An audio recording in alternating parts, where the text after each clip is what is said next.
Chapter 11. Aslan is nearer. Edmund, meanwhile, had been having a most disappointing time. When the dwarf had gone to get the sledge ready, he expected that the witch would start being nice to him, as she had been at their last meeting, but she said nothing at all. And when at last Edmund plucked up his courage to say, "Please, your majesty, could I have some Turkish delight?" You, you say, she answered, "Silence, fool." Then she appeared to change her mind and said as if to herself, "Uh, and yet it will not do to have the bread fainting on the way," and once more clapped her hands. Another dwarf appeared. "Bring the human creature food and drink," she said. The dwarf went away and presently returned bringing an iron bowl with some water in it, and an iron plate with a hunk of dry bread on it. He grinned in a repulsive manner as he set them down on the floor beside Edmund and said, "Turkish delight for the little prince. Ha ha ha." "Take it away," said Edmund sulkily. "I don't want dry bread." But the witch suddenly turned on him with such a terrible expression on her face that he apologized and began to nibble at the bread. Though it was so stale, he could hardly get it down. "You may be glad enough of it before you taste the bread again," said the witch. While he was still sewing away, the first dwarf came back and announced that the sledge was ready. The White Witch rose and went out, ordering Edmund to go with her. The snow was again falling as they came into the courtyard, but she took no notice of that and made Edmund sit beside her on the sledge. But before the door off, she called Mogrim, and she came bounding like an enormous dog to the side of the sledge. "Take with you the swiftest of your wolves, and go at once to the house of the beavers," said the witch, "and kill whatever you find there. If they are already gone, then make all speed to the stone table, but do not be seen. Do not be seen. Wait for me there in hiding. I meanwhile must go many miles to the west before I find a place where I can drive across the river. You may overtake these humans before they reach the stone table. You will know what to do if you find them." "I hear and obey, Queen," growled the wolf, and immediately he shot away into the snow and darkness as quickly as a horse can gallop. In a few minutes he had caught another wolf and was with him down on the dam sniffing at the beaver's house. But of course they found it empty. It would have been a dreadful thing for the beavers and the children if the night and had remained fine, for the wolf would then have been able to follow their trail, and 10 to 1 would have overtaken them before they had got to the cave. But now the snow had begun again. The skin was cold, and even the footprints were covered up. Meanwhile, the dwarf whipped up the reindeer, and the witch and Edmund drove out under the archway and on and away into the darkness and the cold. This was a terrible journey for Edmund, who had no coat before they had Being going quarter of an hour, all the front of him was covered with snow. He soon stopped trying to shake it off because as quickly as he did that, a new lot gathered and he was so tired. Soon he was wet to the skin, and oh, how miserable he was! It didn't look as if the witch intended to make him a king.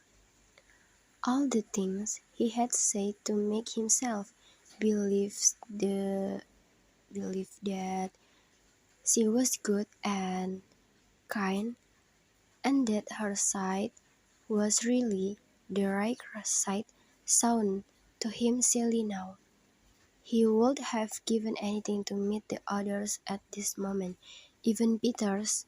The only way to comfort himself now was to try to believe that the whole thing was a dream, and that he might wake up at any moment. And as they went on, hour after hour, it did come to seem like a dream. This lasts longer than I could describe even if I wrote page and page about it. But I will skip on the time when the snow had stopped and the morning had come and they were racing alone in the daylight, and still they went on and on, with no sound but the everlasting swish of the snow and the creaking of the riders' harness.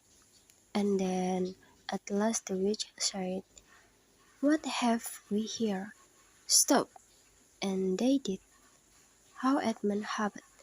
She was going to say something about breakfast, but she had stopped for quite a different reason. A little way off at the foot of a tree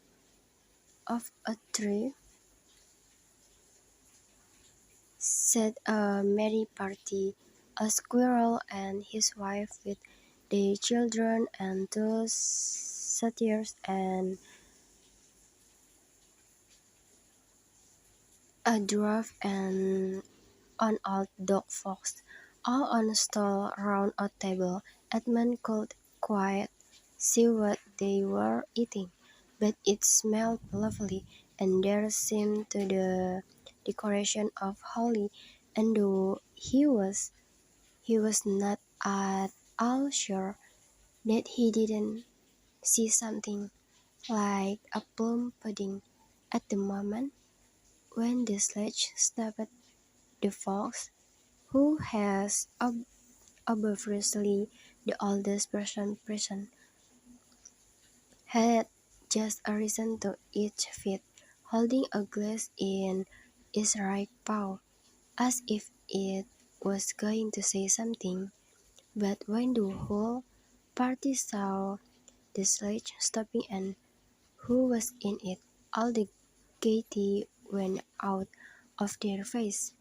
The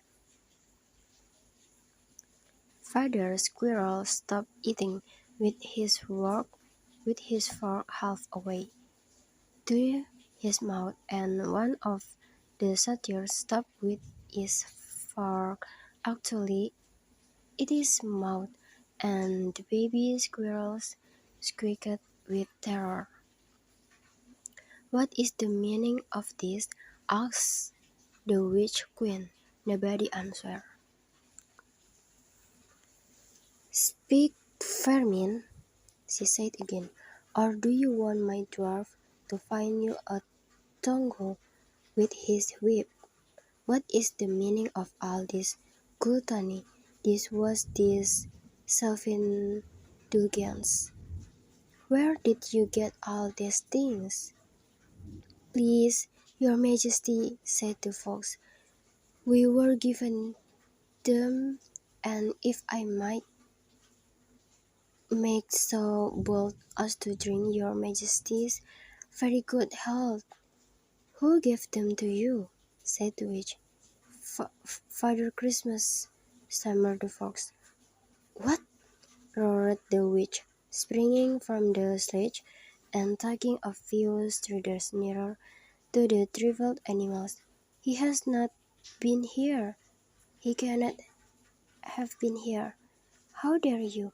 But no, say you have been lying, and you shall even now be forgiven. At the moment one of the young squirrels lost in head completely. He has. It squeaked, being its little spoons on the table. Edmund saw the witch bit her lips so that a drop of blood appeared on her white cheek.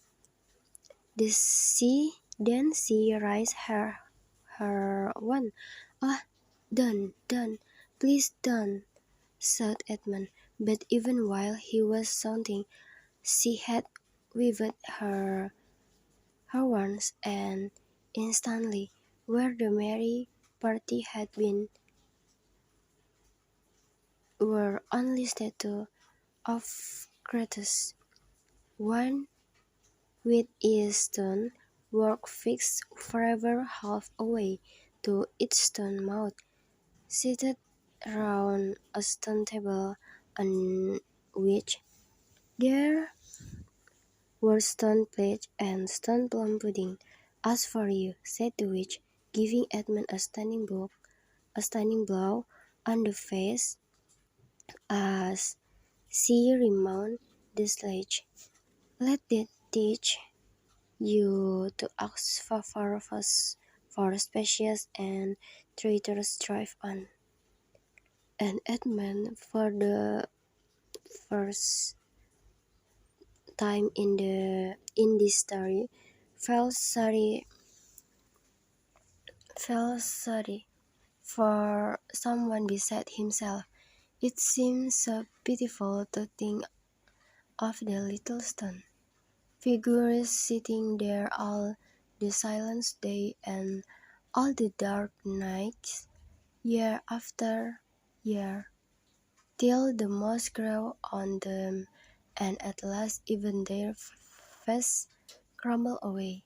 Now they were steadily rising on again, and soon Edmund noticed that the snow which splashed against them as they rushed through it was much wetter than it had been all last night. At the same time, he noticed that he was feeling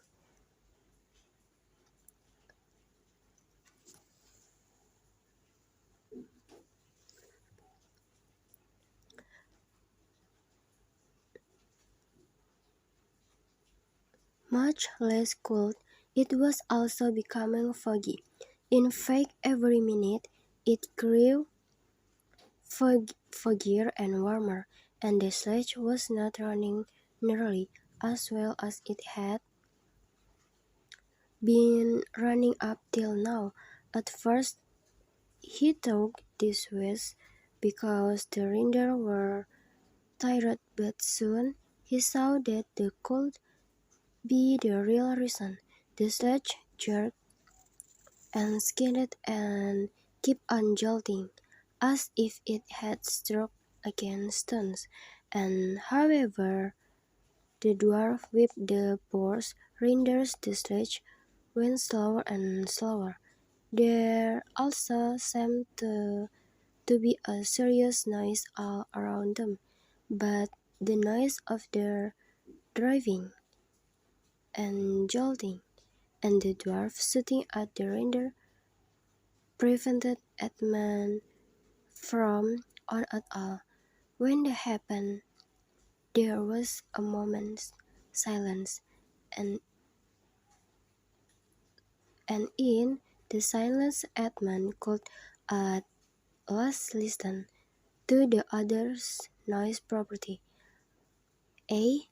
Strange, sweet, rustling, gathering noise, and yet not so strange, for he'd heard it before. If only he could remember where. Then all at once he did remember. It was the noise of running water.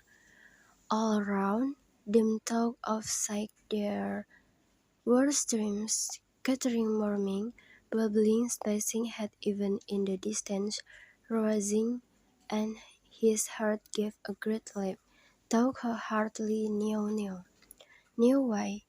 When he realized at the front was over, and much nearer there was a drip, drip, drip from the branches of all the trees, and then she looked like as he looked at the one tree, he saw a great look of snow slide off it for the first time since he had entered Narnia.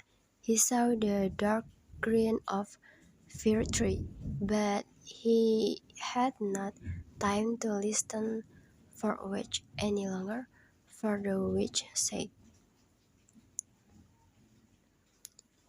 "Don't, don't sit staring, fool, get out and help." And of course Edmund had to obey. He stepped out into the snow, but it was really only slush by now, and began helping the dwarf to get the sledge out of the muddy hole it had gone into. They got in out in the end, and by being very cruel to Rinder, the dwarf managed to get it on the move again, and they drove a little farther. And now the snow was really melting in the earnest, and patches of green grass were beginning to appear in every direction. Unless you have looked at the world of snow as long as Edmund had been looking at it, you will hardly be able to imagine what a relief those green patches were after the endless white. Then the sledge stopped again. It's no good, your majesty," said the dwarf. "We cannot sledge in this snow." "Then we must walk," said the witch. "We shall never overtake them walking," growled the dwarf. "Not with the start they have got. Are you my counselor or my slave?" said the witch. "Do as you are told, tie the hands of the human creature behind it and keep hold of the end of the rope, and take your whip and cut the harness of the reindeer. They will find their own my home." The dwarf obeyed, and in a few minutes Edmund found himself being forced to walk as fast as he could with his hands tied behind him. He kept on slipping in the slush and mud at and when grass, and every time she slipped the dwarf gave him a curse and something a flick with a whip. The witch walked behind the dwarf and kept on saying, "Faster, faster!" Every moment the patches of green grew bigger, and the patches of snow grew smaller. Every moment more and more of the trees shook off their robes of snow. Soon, wherever you looked, instead of the wet shapes, you saw the dark green of forest or the black prickly branches of bare oaks and beeches. and alms. Then the mist turned from white to gold and presently cleared away altogether. Shafts of delicious sunlight struck down on the dust, floor and overhead. You could see a blue sky between the treetops. Soon there were more wonderful things happening. Coming suddenly around a corner in a glade of silver birch trees, Edmund saw the ground covered in all directions with little yellow flowers. Suddenly the noise of water grew louder. Presently they actually crossed a stream. Beyond it they found snowdrops growing. "Mind your own business," said the dwarf, when he saw that Edmund had turned his head to look at them, and he gave the rope a vicious jerk. But of course, this did not prevent Edmund from seeing. Only 5 minutes later he noticed a dozen crocuses growing round the foot of an old tree, gold and purple and white. Then came a sound even more delicious than the snow, the sound of the water. Close beside the path they were following, a bird suddenly chirped from the branch of a tree. It was answered by the chuckle of another bird a little further off, and then, as if that had been a signal, there was scattering and chirruping in every direction, and then a moment of full sound, and within 5 minutes the whole wood was ringing with bird music, and wherever Edmund's eyes turned, he saw birds alighting on branch, or sailing overhead, or chasing one another, or having their little quarrels, or tidying up their feathers with their beaks. "Faster, faster!" said the witch. There was no trace of the fog now. The sky became blur and blur, and now they were white clouds hurrying across it from time to time. In the white clouds there were primroses, a light breeze sprang up which scattered drops of moisture from the swaying branches and carried cool, delicious scent against the face of the travelers. The trees began to come fully alive. The larch and birches were covered with green, the laburnums with gold. Soon the beech tree had put forth their delicate, transparent leaves. As the travelers walked under them, the lake also became green. A bee buzzed across their path. "This is no thaw," said the dwarf, suddenly stopping. "This is spring. What are we to do? Your winter has been destroyed. I tell you, this is Aslan's doing. If either of you mention that name again," said the witch, "he shall instantly be killed."